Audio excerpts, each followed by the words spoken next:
AM 1450, FM 99.3, KNSI. Welcome to Your Health, produced locally in conjunction with CentraCare. Hi, this is Bob Hughes. Today's guest is Jon Heger, and today we are going to talk about older adults, healing, fitness, activity, general exercise recommendations, why it's different when you get a little bit older as opposed to when you are a young whippersnapper. Jon, first of all, welcome, and it's great to have you back in studio. Yeah, thanks for having me back, Bob. What is the biggest difference between older adults exercising and younger adults? Yeah, so the biggest difference that I've noticed is that things start to slow down. Recovery process, all that stuff. You know, if you get a cut or a scratch or a bruise, it takes a little bit longer for you to heal up. Yep. The same kind of thing occurs with exercise.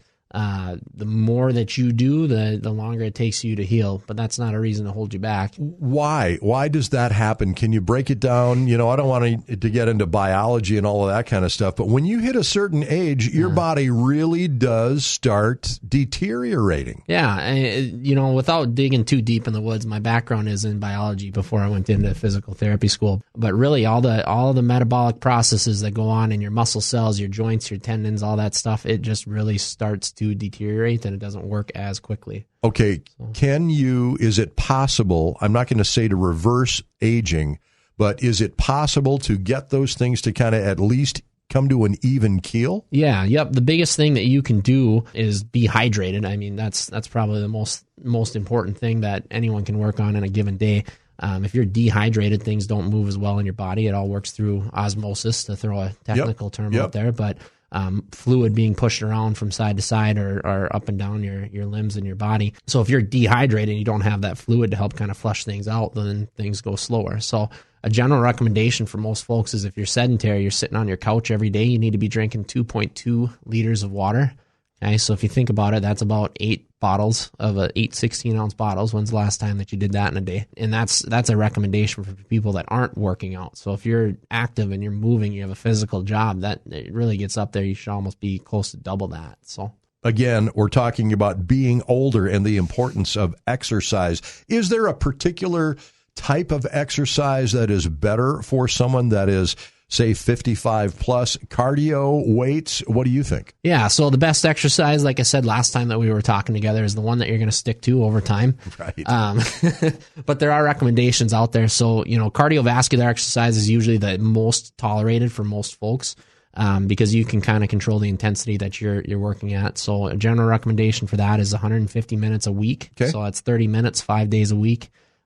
Really, it might not be enough for a lot of folks, but using that as your baseline. How do I know that I'm exercising? How do I know that I'm doing my body good? Yeah. What do I need to do? Do I have to sweat? What should my pulse rate be? All that kind of stuff. So the easiest thing is that, you know, you want to look for moderate intensity, so you probably shouldn't be able to hold a conversation during that point, or it should be at least pretty tough for you to carry on with your neighbor on your cardio is that at equipment. least initially? That's usually in general. So as you get stronger, as you keep moving, all that stuff, you get more conditioned. Work harder. You're going to feel like it's a lot easier for you to do the same kind of things. Right.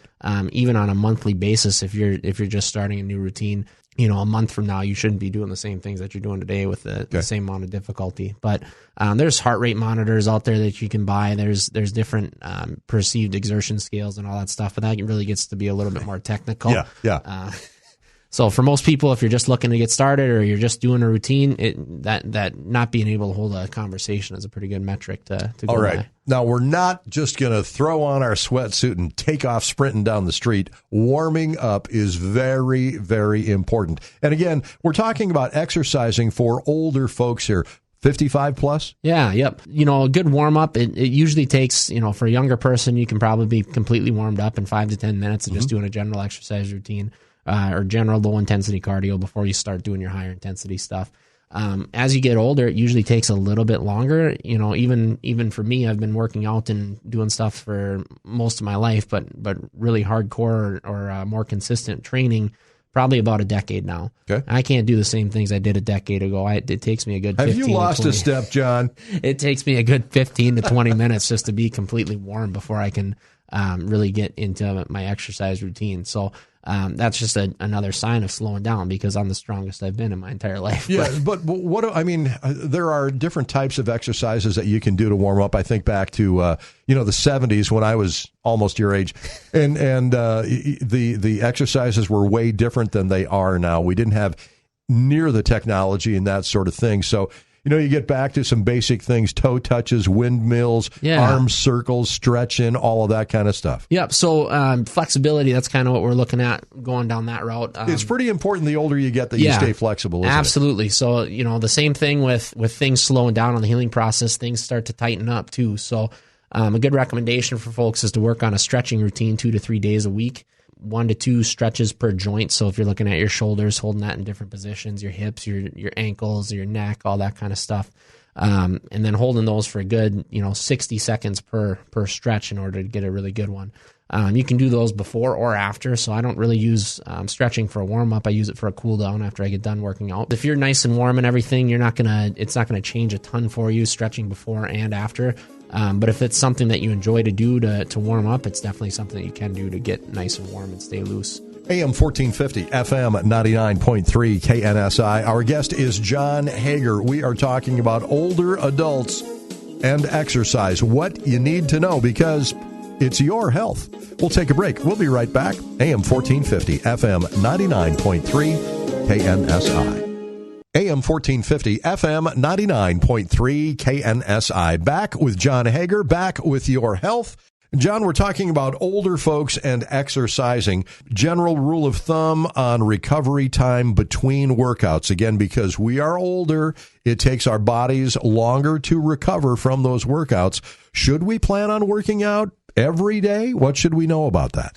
Generally, you should be able to move every single day. It just really kind of depends on your intensity of movement. We're human beings. We're designed to get up. Really, it comes down to the amount of intensity and then the purpose of that movement. So if you're looking at resistance training, recommendations like 2 days a week, you're looking at.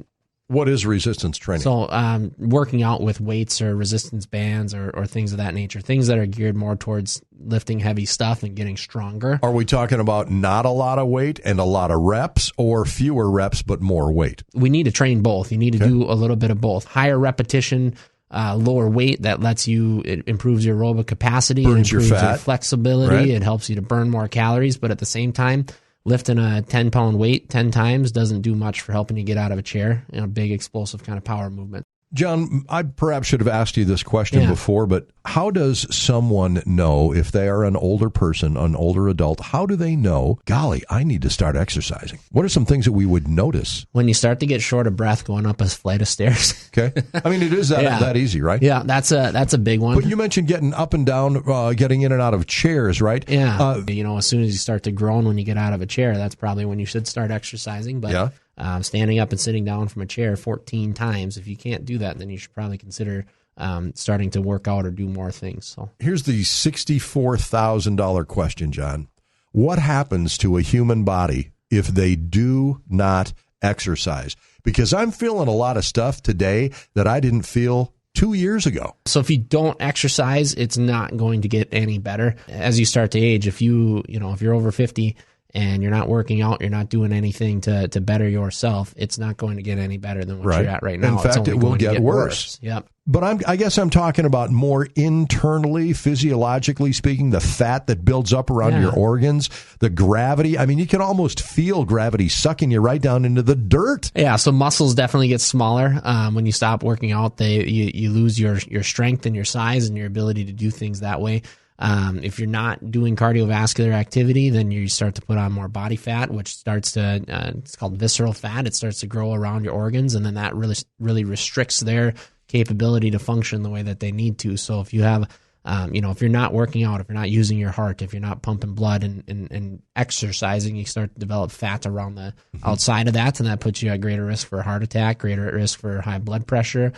Your arteries start to clog up in your blood vessels, so then you put yourself at a greater risk for stroke and heart attack. Exercising helps to reinforce those metabolic processes that go on in the brain. It helps to drive your connections inside of the brain. If you're physically active, it actually helps to improve your memory, and it helps to improve your ability to process information a little bit more. John, let's talk about injuries and balance. Are there specific exercises that you could come up with for that? Looking at your balance in general, that's a combination of multiple different things. But if you're generally deconditioned, if you're not using your heart, if you're stiff because you haven't been doing your flexibility exercises, and if you're weak because you haven't been doing any sort of resistance training, all of that leads into becoming at a higher risk for falling or balance impairments.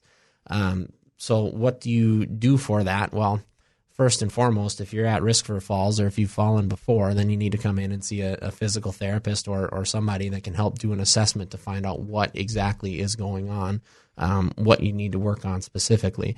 But a good general test that you can do at home is you should be able to stand with one foot in front of the other for about 30 seconds. If you can't really do that, then you're at a greater risk for falls. So your heel touching your toe? Yep. And just stand there, one foot in front of the other. Like you're right on a tight rope. All right.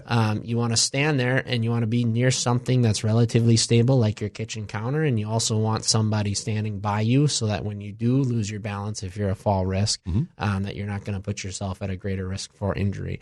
Now, you got to use your best judgment of if you should be doing this or not. Right. So if you know that you're a fall risk, then it's not even really worth doing something like that. If you do wobble, chances are good 10 years ago you wouldn't have wobbled as much. So I use all of these things as signs. Yep, exactly. I call them metrics. We all have our baseline for physical therapists or medical professionals. We all have our baseline assessments that we do for people. And if you can't achieve what this is, then that kind of guides us towards what we need to do with you. John, thank you much. We're not done yet, my friends. We are going to talk about injuries. We're going to talk about flexibility. How about picking up the pace a little bit, increasing weight? John's got a pal who is 59 years old. His name is Joe, and my notes say Joe is the strongest that he has ever been in his life. You are listening to Your Health, AM 1450, FM 99.3, KNSI. We'll be right back. AM 1450, FM 99.3, KNSI. Back, our final installment today with Jon Heger.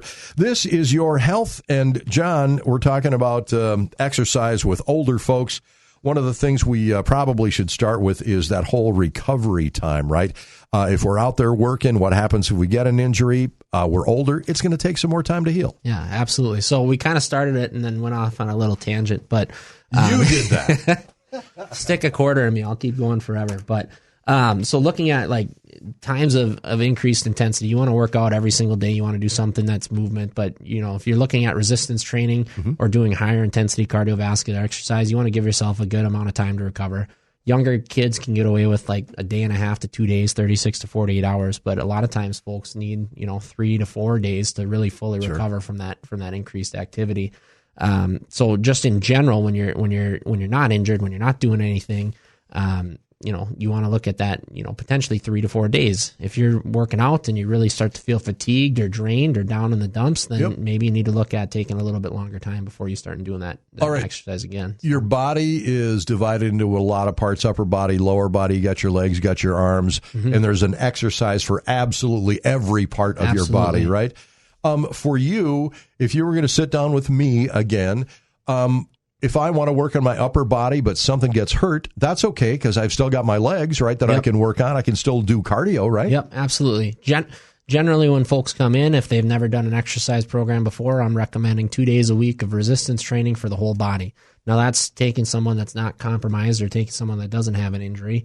If you are injured, bear in mind that it's going to take a while for that to heal. But how do I know? Again, I just have to jump in here and say, because you're kind of telling me, gosh, this is really complicated. There's a lot of stuff you're going to have to know how to do and buy and blah, blah, blah. But that's not the case, is it? Not really. It can be as simple or as complex as you want it to be. So, walking every single day, right? Yep. That's the easiest thing that you can do. But looking at it from a different perspective, if you have an injury of a joint, like you were alluding to earlier, if your upper body has something going on, you can still work on your legs and you can still be physically active and do cardiovascular activity. That actually will help with the healing process. It helps to kind of promote blood flow and push things around that need to be moved. So that it helps to heal you a little bit faster. John, do you like recumbent bikes? Do you like treadmills? Do you like just getting outside and walking? Yeah. What works best? What works best is what you're going to do consistently. I've said that a few times already, but and then also variety is the spice of life. So if you're doing the same thing over and over again for a long period of time, that can lead to injuries. I probably see that the most in clinic. Overuse injuries? Yeah, overuse injuries. I see a lot of like manual labor guys that come in, and I tell them, well, you need to exercise a little bit more. And they say, what do you mean? I got a job that I'm sweating my butt off all day, every day. Right. Well, really, I mean, we start to develop our habits and our routines, and we move only in certain ways. And then as soon as you have to do something new, that's when you get injured. Right. So, variety is the spice of life. So, have your routine that you want to stick to, but then change it up a little bit once in a while. How long have you been away from fitness? And this is just a general question for our listeners. How long have you been away from fitness? And then I think you can ask yourself another question, and I'll ask you this question. The longer I have been away, the longer it is going to take me to start seeing some results, or no? Yes and no. It depends on what you were doing before you decided to quit working out, or life decided. Or how long it's been, or whatever. So a good story I like to tell a lot of folks is I broke my ankle in 2016, and at that point I was the strongest I ever was in my life. I don't need to get into numbers or specifics or anything like that, but I wasn't able to walk on my foot for about for 6 weeks, but I wasn't able to work out my legs for 12 weeks, right? Sure. So then I started working out again once I was able to walk and I was able to do things. And I was right back to my baseline, or where I was at before I broke my ankle, probably within 3 to 6 months. Okay. Now that's a different story. I was a couple of years younger than I am now, but younger than most of the population. So, if you're working out and you're active and then you sustain an injury that you need to heal from, it doesn't take as long as you think it will. You don't lose all that foundation that you established. But it does take some time, and it does take some effort to get back to where you were. All right. Tell me about this 59-year-old friend of yours. My gosh, you hang out with old people. So Joe, he's a member of my 5 a.m. crew at the gym that I work out at. We have a group of us guys, and I'm actually the youngest one in there, where we like to go and work out at the same time and kind of hold each other accountable. He's told me numerous times that he wants to bench press 250 pounds and whatnot, and he has all these other goals, but that's really what his driving force is going to the gym. On his 59th birthday, he bench pressed 250 pounds down to his chest and back up again. That is the strongest he's ever been with that particular lift in his entire life. Now, a lot of people say after 50, I'm not going to make progress anymore, and I like to tell that story to people because his consistency and his routine and his diligence with coming into the gym and putting in the work every single day led him to that point of being able to do that. My goals would be to 5 pounds. That's it. I want to lose 5. Then I want to do 5 more. Then I want to do 5 more, Absolutely. And so on and so on. Absolutely. So for your goals, that going back to it, what do you want to do? And this is the last segment that we did. What is it that you want to accomplish with your health and wellness? Have one big, large, overarching goal of what drives you. My goals for fitness are ones that I don't think I'll ever achieve, but I'm going to work towards them every single day. But you have your one goal, and then how do you break that down into little bits and pieces? So say for you, Bob, if you wanted to lose 15 or 20 pounds, right? It's a lot easier to lose 5 pounds than it is to lose 15 or 20, but good motivator. A good motivator. So the easiest thing you can do is look at, okay, I want to lose a pound a week. Well, how do you do that? You need to have 3,500 calories, a caloric deficit of 3,500 calories per week to lose 1 pound, right? So you break that down and do a little bit further. So how many calories is that per day that you need to be in a little bit more of a deficit? So usually what I tell folks is, you got to look at either burning 300 to 400 more calories per day or quit eating 300 to 400 calories per day. Add that up over 7 days, and then that gets you to that 1 pound. Now you do that for 5 weeks, there's your 5 pounds, and then you do that for however many weeks to get you to that 15, 20 pound mark or whatever your overarching goal is. So breaking it all back down, you have your big goal that you want to achieve, and then you have your weekly or monthly goal, and then you have your daily goal of what can you work towards every day in order to get to that point. John, we have covered a lot of material, particularly for older folks. They may seem a little overwhelmed or feel a little overwhelmed here. What's the best thing they can do right now to get more information from you folks? Yeah, absolutely. So with all of this stuff, it does seem overwhelming. And that's why I like to go back to that point of just going for a walk every single day, because it's an actionable item that you can do right now in this moment. But that being said, when you're ready to progress, when you're ready to take that next step in your health and wellness journey, there are a lot of resources out there that are available to you to help out. So CentraCare has their lifestyle health department, which is run through the YMCA, where we have certified exercise physiologists that can actually help you to get onto a good workout program. See your doctor. Yep. See your doctor first. Rule out anything that's worse. If you have any orthopedic pain, neck back, shoulders, things like that, you can come see me over at the Healthcare Plaza, Jon Heger, physical therapist. But otherwise, when you're ready to get to that next level, then, it's worth your time to consider seeing somebody, medical professional or otherwise. So, John, thanks for the help. Absolutely. AM 1450, FM 99.3, KNSI. Jon Heger, our special guest. You have been listening to Your Health.